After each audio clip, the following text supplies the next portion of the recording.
लोग भी वहाँ काम कर रहे थे। वहाँ पे हमको एक भाई साहब मिले, जीन्स बना रहे थे और बोले, सर हमारा यहाँ बिल्कुल मन नहीं लगता है, खाना भी पसंद नहीं आता है, घर छूटा हुआ है, कुछ ऐसा करिए कि हम अपने घर लौट जाएं। दोस्त, मैं अपने काम के सिलसिले में रोजाना सैकड़ों लोगों से मिलता हूँ, नेताओं से, अधिकारियों से, फिल्म स्टार से, लेकिन इस पूरे चुनाव में मैं उस एक नौजवान दोस्त की आवाज और शक्ल बुलाए नहीं भूलता हूँ। क्या हो गया, क्या समस्या आ रहा है? क्या बोला? अच्छा, वो यहाँ रहना है, यहाँ से बिल्कुल नहीं हिलना है। अच्छा, ये चाहे मैं बहुत माफी, मैं कैमरे को प्रणाम कर रहा हूँ और कैमरे के उस पार की जनता को। अब हम जब भी जाते हैं, कोयम्बटूर गए, केरल गए, गुजरात गए, महाराष्ट्र गए, दिल्ली गए, पंजाब गए, हरियाणा गए, तो हमें बिहार के लोग मिले। मैं मूल रूप से यूपी का, उत्तर प्रदेश का रहने वाला हूँ। नाम हमारा लल्लन टॉप है, हमारे वेंचर का। तो यूपी अगर मेरी माँ हुई तो बिहार मेरी मौसी हुई। ठीक बात है ना? और अगर प्रचलित मुहावरों में जाएं तो बुआओं में दोष हो सकता है, मौसियों में नहीं होता है। मम्मी की माने तो पापा की थ्योरी अलग होती है। तो इसलिए मैं हमेशा ये कहता हूं कि मेरा साझा मायका है यूपी बिहार। इसलिए हमको बहुत तकलीफ होती है जब बिहार से इतने बड़े पैमाने पर माइग्रेट करना पड़ता है विद्यार्थियों को, मजदूरों को, किसी को भी। अब कोई भी घर उम्मीद किससे लगाता है? तुम नौजवानों से लगाता है।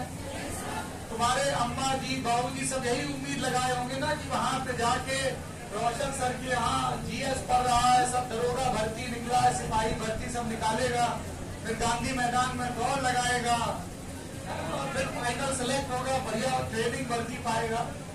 वैसे ही ये पूरा प्रदेश तुम लोगों से उम्मीद लगाए है।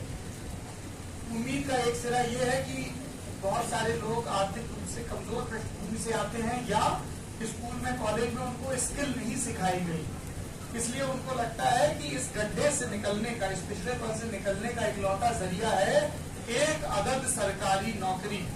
फिर चाहे वो रेलवे का नौकरी हो, चाहे पुलिस का नौकरी हो, चाहे बैंक का। ठीक बात है। इसीलिए इतनी गर्मी में एकदम बिल्कुल उबलते हुए से तुम लोग बैठे हो, नोट्स रखने में लगे हो, ना घाम देख रहे हो, ना बारिश देख रहे हो। किसको घर का दाल भात पसंद नहीं है, पर यहाँ पड़े हुए हो ना हॉस्टल में, लॉज में।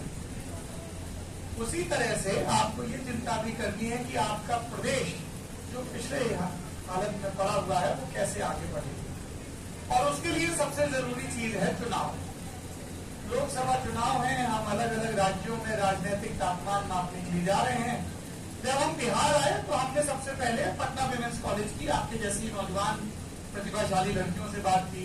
फिर स्टार्टअप हब गए जहाँ पे लोग अलग अलग कंपनियां चलाने का इरादा रख रहे हैं, वहां पे बात की। लेकिन हमें लगा कि सरकारी भर्ती का तैयारी करने वाला जो नौजवान लड़का लड़की लोग हैं, जब तक इनसे बात नहीं करेंगे तब तक हमारा बिहार का परिक्रमा पूरा नहीं होगा। ठीक बात है। और आपकी दुख तकलीफ भी बहुत है, खत्मे नहीं होते हैं। तो इसलिए हमने रोशन सर से आग्रह किया, हमने कहा कि साहब हमने सुना है यहाँ पे दरोगा भर्ती का बड़ा जोर है और लड़कियों को उसमें 35% का आरक्षण है, इस बार ठीक बोला? तो अगर हम कुछ नौजवान लड़कियों से जो दरोगा भर्ती की तैयारी कर रही है और लड़कों से भी, कुछ लड़का लोग हमको बाहर खड़ा होकर ज्ञान दे रहा था कि सर अब लड़की लोग भी बहुत शोषण करता है, कानून बदल गया है। हम उनकी एक बात नहीं सुने, हम उनसे भिड़ गए तुम लोगों की तरफ से। ठीक किए?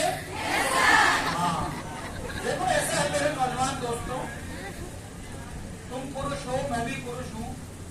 मैं ये नहीं कह रहा हूँ कि तुम्हारा जीवन आसान है, तुम्हारे बहुत संघर्ष है, पर मैं पूरी जिम्मेदारी के साथ ये कह रहा हूँ कि ये जो लड़कियां बैठी हैं इनका संघर्ष तुमसे थोड़ा सा ज्यादा है, इसमें तुम्हारी कमतरी नहीं है।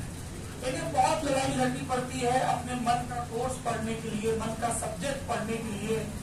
घरों में ये परंपरागत रीत है, जब तक बेटा नहीं होगा कुल कैसे आगे बढ़ेगा। राम जाने कौन से हजारवें और लाखवें साल में वो कुल चला रहे हैं, किसका कुल चला रहे हैं। ये हमको कल लड़कियों ने ही बोला कि प्राथमिकता दी जाती है हमारे समाज में बेटों को, बेटियों पर, तमाम किंतु परंतु के बावजूद। पहली लड़ाई ये वहां लड़ती है, फिर इनकी पोषण की लड़ाई है, फिर इनको संस्कार सिखाए जाते हैं, अच्छी चीजें, पर बहुत सारी चीजें ऐसे सिखाई जाती है कि वो नहीं आएगी तो जैसे इनका जीवन नहीं चलेगा। आप खेल के मैदानों पे देखिए, बसों में देखिए, सार्वजनिक जगहों पे देखिए, लड़कों के मुकाबले आपको लड़कियां बहुत कम दिखेंगी। इनकी लड़ाई स्कूलों की है, इनकी लड़ाई खिलखिलाने की है, बाहर जाने की है, इनकी लड़ाई है कि इनको बात बात पे जज न किया जाए। इनके कपड़े कैसे हैं, इनकी भाषा कैसी है, इनका चेहरा कैसा है, इनकी चाल कैसी है, इनका पढ़ाई का तौर तरीका कैसा है। और फिर इनकी लड़ाई घर में होती है कि ये किस चीज की तैयारी करें, इनकी पढ़ाई पर कंपटीशन एग्जाम पे कितना खर्चा किया जाए, फिर इनको कितना बाहर भेजा जाए कि ये वैशाली की है, मुजफ्फरपुर की है तो मुजफ्फरपुर तक ही भेजा जाए या पटना भी जा सकती है। हमने कितना छूट दे रखा है अपनी लड़कियों को। ये सुनती हैं ये लगातार कि देखो तुमको यहाँ तक तो भेजे हैं, तो इनके संघर्ष थोड़े से ज्यादा है, इसलिए इनको थोड़ी सी वरीयता मिलनी चाहिए। अगर तुम में से कोई विवाह करने का विकल्प चुनता है, कोई नहीं भी चुन सकता, जबरदस्ती तो है नहीं। वैसे भी हमको कहा गया है कि सरकारी नौकरी पे दहेज वहेज भी लेते हो तुम लोग, लेते हैं कि नहीं? संगत वीडियो में फोटो उतारेंगे, फिर मिलान करवाएं, कोई दहेज लेता मिला किसी भी संकल्प पर गिफ्ट के नाम पर लड़की के। नहीं, मैं ये मानना चाहता हूँ कि तुम में से ना तो कोई दहेज लेगा, पर बात सिर्फ यही नहीं रुकती है, इतनी हिम्मत भी करेगा कि अपने माँ बाप के सामने कह सके कि हम किसी भी कीमत पर दहेज वाली शादी नहीं करेंगे। बात तब है, ठीक है? हाँ, देखा, अरे पहले किसी कन्या को ये चुनने तो दो कि वो तुम्हें विवाह लायक समझे, तैयार हो गए तुम शादी के लिए। पहले स्त्री को चुनने तो दो तुम्हें वर के तौर पे। खैर,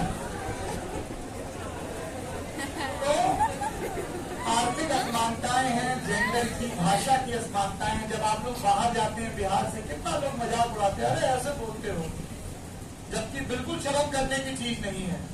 तुम मगही बोलो, अंगिका बोलो, वज्जिका बोलो, भोजपुरी बोलो, मैथिली बोलो, अपनी भाषा का गौरव अपना गौरव है, ठीक है?